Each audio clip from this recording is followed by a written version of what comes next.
విజయవాడలోని అన్నపూర్ణ థియేటర్ దగ్గర దారుణం జరిగింది. ఇద్దరు వ్యక్తుల హత్యకు గురయ్యారు. రక్తపు మడుగులో పడి ఉన్న మృతదేహాలు స్థానికంగా కలకలం రేపుతున్నాయి. ఘటనా స్థలానికి చేరుకున్న పోలీసులు దర్యాప్తు చేపట్టారు. కత్తులతో పొడిచి హత్య చేసినట్టు పోలీసులు భావిస్తున్నారు. మరోవైపు ఘటనా స్థలం నుంచి ఓ యువకుడు పారిపోయినట్టు గుర్తించిన పోలీసులు మద్యం మత్తులో హత్య జరిగినట్టు అనుమానం వ్యక్తం చేస్తున్నారు. మృతులు క్యాటరింగ్ చేసే యువకులుగా గుర్తించారు. డీటెయిల్స్ మా ప్రతినిధి విజయచంద్రన్ అందిస్తారు. లైవ్ లో విజయచంద్రన్.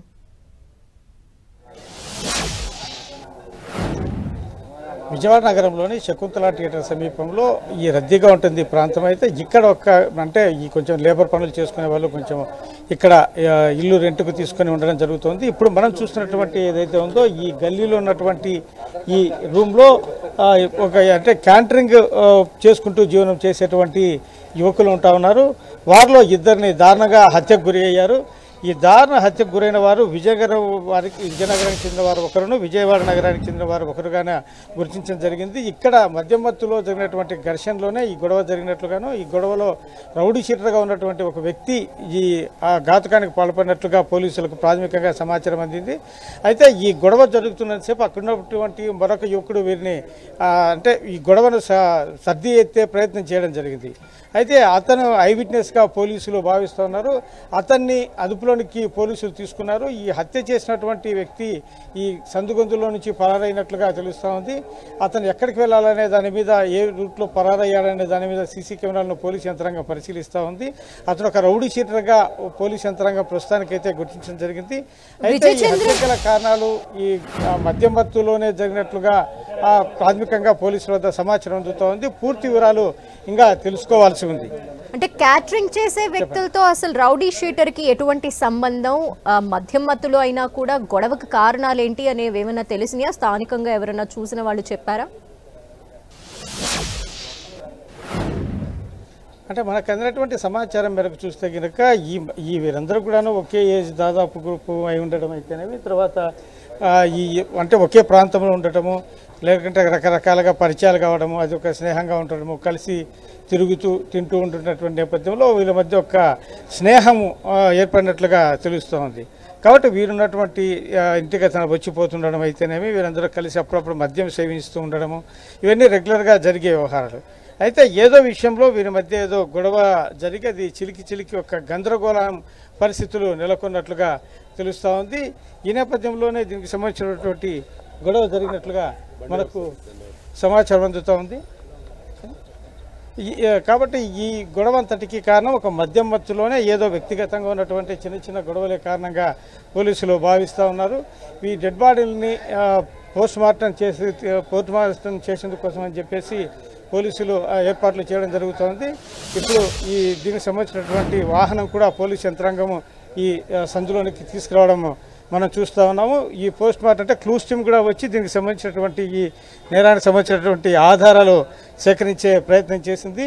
తర్వాత దర్యాప్తు పూర్తయిన తర్వాత డెడ్ బాడీలని మార్చురీకి తీసుకెళ్లేందుకోసము ఒక వాహనాన్ని కూడా పోలీసు యంత్రాంగం తీసుకొని వస్తుంది. ఇప్పుడు ఈ వాహనంలో పోలీసులు ఈ డెడ్ బాడీలని ఈ హాస్పిటల్ కంటే ఈ మార్చురీకి తీసుకెళ్ళున్నారు. దీనికి సంబంధించినటువంటి విజువల్ మనం చూస్తూ ఉన్నాము. ఈ పోస్ట్ మార్టం చేసేందుకోసము వాహనం కూడా వస్తున్నటువంటి పరిస్థితి మనం చూస్తూ ఉన్నాము. ఈ వాహనంలో పోలీస్ యంత్రాంగం ఇప్పుడు ఆ డెడ్ బాడీని తీసుకెళ్లేందుకు ఏర్పాట్లు చేయడం జరుగుతూ ఉంది. అయితే రెండు హత్యలు ఒకేసారి జరగడంతో ఈ ప్రాంతంలో కలకలం చెలరేగిందని చెప్పొచ్చు. దీంతో ఇక్కడ ఉన్నటువంటి వారందరూ కూడా దీనికి సంబంధించినటువంటి ఈ ప్రాంతం వాళ్ళు ఒక ఆందోళన గురి కావడం జరిగింది. అంటే ప్రశాంతంగా ఇక్కడ కొన్ని వ్యాపారాలు పనులు చేసుకునే వారు ఉంటా ఉన్నారు. కాబట్టి వీరు ఈ వ్యాపారాలు చేసుకుంటూ ఉన్నటువంటి వారు కావడం అయితేనేమి, ఈ నేపథ్యంలో వీరు ఈ ప్రాంతంలో ఇక్కడ ఈ హత్య జరగడము ఈ నేపథ్యంలో కొంత ఆందోళనకు గురవుతూ ఉన్నారు. దీంతో ఈ ప్రాంతం అంతా కూడాను ఇక్కడ ఉన్నటువంటి వారితో కిక్కిరిసిపోయిందని చెప్పొచ్చు. ఇప్పుడు డెడ్ బాడీలను తీసుకొచ్చేందుకోసం అని చెప్పేసి పోలీసులు ప్రయత్నం చేయడం జరుగుతోంది. దీనికి సంబంధించినటువంటి వాహనం కూడా వస్తుంది. మరి కాసేపట్లో పోలీసు యంత్రాంగం ఈ డెడ్ బాడీలని మార్చురీకి తీసుకెళ్లే ప్రయత్నం చేస్తారు. ఈ మొత్తానికి ఇటువంటి సంఘటన జరగడం ఈ ప్రాంతంలో జరుగుతుండడంతో ఈ ప్రాంతంలో ఉన్నటువంటి వీరందరూ కూడా కొంత ఆందోళన గురికావడం జరిగింది. ఈ రౌడీ షీటర్ల హడావుడి ఎక్కువగా అవుతుంది కాబట్టి ఈ రౌడీ షీటర్లను అదుపులోనికి తీసుకోవాలి, ఇక్కడ ఈ ప్రాంతంలో గొడవలు జరగకుండా చూడాలని చెప్పేసి ఈ ప్రాంతవాసులు పోలీసులు కోరడం జరుగుతుంది. Okay, thank you Vijayachandran.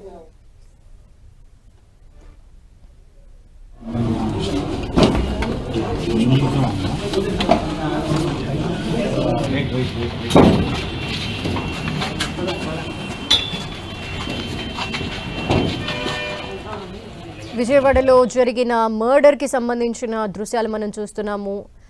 కత్తులతో పొడిచి ఇద్దరు వ్యక్తుల్ని ఓ రౌడీ షీటర్ హత్య చేసినట్టు తెలుస్తోంది. అయితే ఘటనా స్థలం నుంచి ఒక యువకుడు పారిపోవటం, అలాగే ఎవరైతే హత్య చేశారో అతను కూడా అక్కడి నుండి పరారైనట్టు కూడా తెలుస్తోంది. అసలు మర్డర్కి గల కారణాలేంటి, వారి మధ్య ఎందుకు ఘర్షణ జరిగింది అనే డీటెయిల్స్ అయితే తెలియాల్సిన అవసరం ఉంది. మద్యం మత్తులో హత్య జరిగిందని అయితే అక్కడ చూసిన వాళ్ళు చెప్తున్న దాన్ని బట్టి తెలుస్తోంది. మొత్తంగా ఇద్దరు వ్యక్తులు దారుణ హత్యకు గురయ్యారు విజయవాడలో.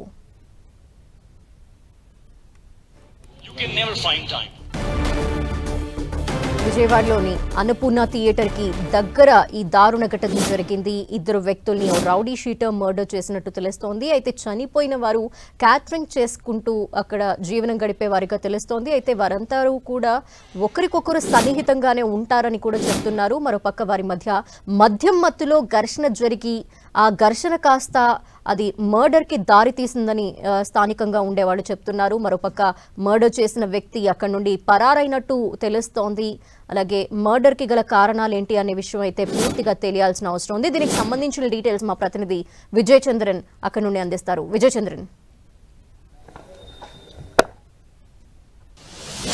ఈ మర్డర్కి జరిగినటువంటి కారణాలు మనం చూస్తే కనుక కేవలం మధ్యమత్తులోనే జరిగినట్లుగా మనకు సమాచారం అందుతూ ఉంది. అయితే వీరు స్నేహంగా ఉండడం అయితేనేమి, ఆ స్నేహంలో వచ్చినటువంటి గొడవలు ఇవన్నీ కూడాను చిలికి పెద్ద గందరగోళంగా సృష్టించాయని చెప్పొచ్చు. ఈ నేపథ్యంలో దీనికి సంబంధించినటువంటి గొడవ జరగడము, అక్కడ ఒక వ్యక్తి ఉన్నా కూడాను ఈ గొడవను సర్ది చెప్తే ప్రయత్నం చేసినా కూడా అది ముదిరిపోయిందని చెప్పొచ్చు. ఇప్పుడు ఆ డెడ్ బాడీలను ఇప్పుడు తీసుకొచ్చేందుకు ఈ వాహనం మనం చూస్తూ ఉన్నాము. ఈ గొడవకు జరిగిన కారణాలు మనం చూస్తే కనుక అక్కడ ఉన్నటువంటి పోలీసులకు ఇచ్చిన సమాచారం చూస్తే మొదట ఈ రౌడీ షీటర్గా ఉన్నటువంటి వ్యక్తి వారి మీద దాడి చేశారని, ఆ దాడి చేసినప్పుడు ఇతను సర్ది ఎత్తే ప్రయత్నం చేశాడని, అయినా కూడా అతను వినకుండా వీరి మీద అటాక్ చేయడం అయితేనేమి, ఈ అటాక్ చేసినా కూడా ఇతను సర్ది చెప్తున్నా కూడా వినుకోకుండా అతను గొడవకు దిగి వీరిని కొడుతున్నాడు. దీంతో ఇదంతా అతను కత్తి తీసుకొని దాడి చేసి వారి మీద అటాక్ చేయడంతో అతను భయపడి పారిపోయినట్లుగా మనకు సమాచారం అవుతుంది. అయితే అతను ఐ విట్నెస్గా పోలీసులు అతను అదుపులోనికి తీసుకున్నారు. అయితే ఈ డెడ్ బాడీలను ఇప్పుడు తీసుకెళ్లేందుకోసం పోలీసులు ఈ గదిలోకి వెళ్ళడం జరిగింది. మరి కాసేపట్లో ఈ డెడ్ బాడీని ఇక్కడ నుంచి తీసుకొస్తారు. ఈ లోపలికి ఎవరిని కూడాను, మీడియాను కానీ ఎవరిని కూడాను వెళ్ళనీయడం లేదు. ఎందుకంటే దానికి సంబంధించిన ఆధారాలు ఏమైనా చెదిరిపోయే అవకాశం ఉంటుంది కాబట్టి లోనికి ఎవరిని వెళ్ళనీయడం లేదు. అయితే ఈ గొడవకు కారణము ఎందుకంటే వీరందరూ కూడాను ఏదో వంట చేసుకునే పనులు లాంటి పనులు చేసుకుంటూ చిన్న సంపాదనతో జీవనం చేసుకునేటువంటి ఒకరు విజయనగరం నుంచి ప్రాంతానికి బతుకుదెరువు కోసం రావడము, ఇంకొకతను ఇదే పని చేసుకుంటూ వృత్తి చేసుకుంటూ కలిసి అందరూ ఒకే రూమ్లో ఉండటము. అయితే వీళ్ళందరూ కూడాను పొట్టపోసుకునేటువంటి ఒక నిరుపేదలు, అంటే చిన్న చిన్న పనులు చేసుకుంటూ పొట్టపోసుకునే నిరుపేదలు. వీరికి రౌడీ షీటర్తో స్నేహం ఏర్పడి దానితో మద్యానికి అలవాటు పడి ఇటువంటి కారణాల చేతనే వీళ్ళు ప్రాణాలు కోల్పోయారని చెప్పొచ్చు. కాబట్టి ఆ విధంగా చెప్పాలంటే చెడు సహవాసం ఏదైతే ఉందో ఆ చెడు సహవాసం కారణంగానే వీళ్ళు ప్రాణాలు కోల్పోయారని చెప్పొచ్చు. కాబట్టి ఈ వ్యవహారంలో పోలీస్ యంత్రాంగం కూలంకషంగా దీనికి సంబంధించిన దర్యాప్తు చేయడం జరుగుతూ ఉంది. ఈ అదుపులోనికి తీసుకున్నటువంటి వ్యక్తి అతను ఐ విట్నెస్గా భావిస్తున్నారు.